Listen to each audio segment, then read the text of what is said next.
सर्वमंगलमांगल्ये शिवे सर्वार्थसाधिके शरण्ये त्र्यंबके गौरी नारायणी नमस्तुते। बहुत खुशी की बात है,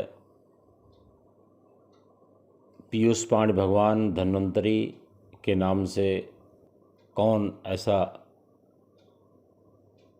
जातक होगा जो अपरिचित होगा। संसार के रोगार्त प्राणियों के लिए अमृत कलश लिए हुए समुद्र मंथन से उत्पन्न होने वाले भगवान धन्वंतरी ने संसार में आयुर्वेद विद्या का प्रसार कर जो महान उपकार किया है वह किसी से छिपा नहीं है। कार्तिक कृष्ण त्रयोदशी उन्हीं भगवान जी का जन्मोत्सव जयंती का दिन है, जिसे साधारण जनता धनतेरस के नाम से खूब जानती है। अपनी कठिन तपश्चर्या, अवतरित साधना और गंभीर अन्वेषणपूर्ण अनुभूति से भरा आयुर्वेद सदृश महान ज्ञान प्रदान करने वाले इस आचार्य के प्रति हिंदू जाति कितनी ऋणी है। यह कहने की आवश्यकता नहीं है कि इस दिन जहाँ हमें उस महान आत्मा के गुणानुवाद गाकर उसके ऋण से मुक्त होने का प्रयत्न करना चाहिए, वहाँ साथ हो भगवान धन्वंतरी जी का। यह रहस्य भी गांठ बांध लेना चाहिए कि यस्य देशस्य यो जंतुस् तज्जम तस्यो सधम हितम, अर्थात जो पुरुष जिस देश में उत्पन्न हुआ है उस देश की भूमि में उत्पन्न जड़ी बूटियों से निर्मित औषधि ही उनके लिए लाभकारी हो सकती है।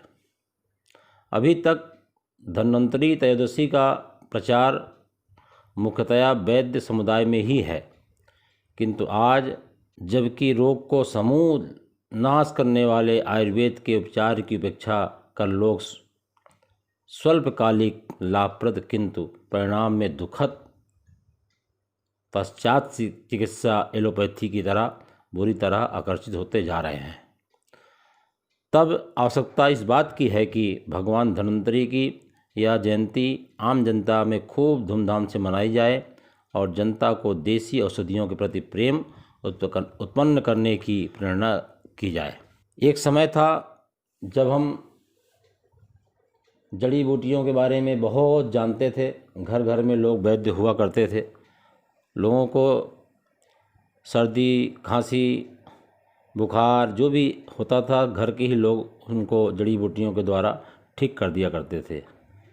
आज हम जड़ी बूटी को नहीं जानते हैं, इसलिए हम तत्काल एलोपैथी की तरफ भागते हैं। एक समय था जब पराधीनता के दिनों में विलायती माल के बहिष्कार की हवा चल रही थी और यह समझा गया था कि विलायती वस्तु को प्रोत्साहन देना देशद्रोह है और देश के धन को विदेश भेजना है। किंतु आज उनके विपरीत न केवल जनता किंतु राष्ट्रीय सरकार भी स्वदेशी आयुर्वेद प्रणाली को मान ली है और प्रोत्साहन देती चली आ रही है।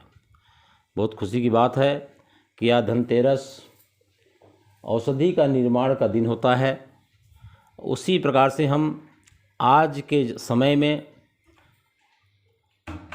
नई नई टेक्निक